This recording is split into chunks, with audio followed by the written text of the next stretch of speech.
Bonjour à tous, je suis ici à Gières, une des 24 communes de ma circonscription et je suis très heureux de vous retrouver pour cette nouvelle vidéo. Je souhaite d'abord formuler mes meilleurs vœux de bonheur, de réussite pour vous, pour vos proches, pour cette année 2019, la santé bien sûr primant sur tout le reste. Je souhaite bien sûr vous parler de cette nouvelle année qui s'annonce. Les travaux à l'Assemblée nationale vont redémarrer dans les semaines qui viennent.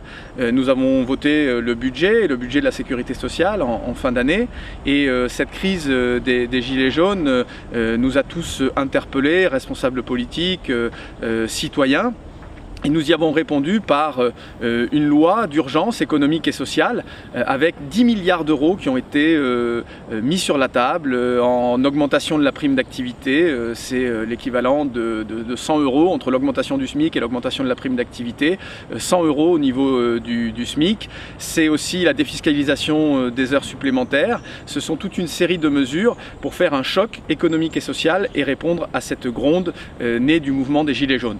Aujourd'hui, nous devons retrouver un climat serein et apaisé. Les menaces que l'on voit sur les élus, les violences sur nos institutions ou sur les forces de l'ordre doivent maintenant cesser.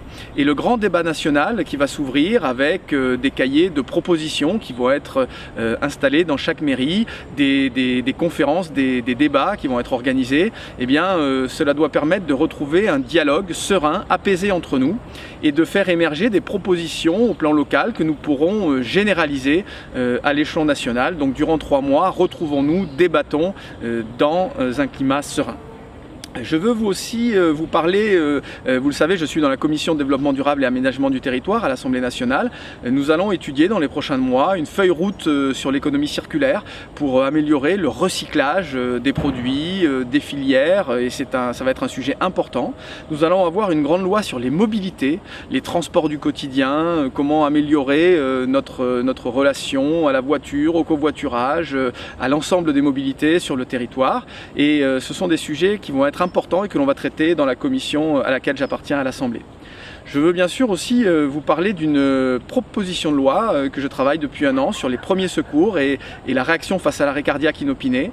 50 000 morts chaque année en France, c'est 10 fois plus que les accidents de la route, et en améliorant notre formation et notre sensibilisation aux gestes de premiers secours, en généralisant la présence de défibrillateurs dans l'espace public et en créant un statut de citoyen sauveteur, eh bien nous pouvons améliorer le taux de survie sur ces 50 000 décès. Aujourd'hui, c'est plutôt entre 7 et 10% de survie quand quelqu'un s'écroule dans la rue. Eh bien, demain, nous espérons atteindre 10, 12, voire 15% de taux de survie et nous pourrions sauver comme ça 3 000, 4 000 vies chaque année. C'est un sujet sur lequel je travaille depuis 1 an qui va se concrétiser à l'Assemblée nationale par une proposition de loi qui va être déposée et défendue au mois de février. En circonscription, c'est la période des vœux, j'échange avec les différents maires, donc 24 maires sur ma circonscription.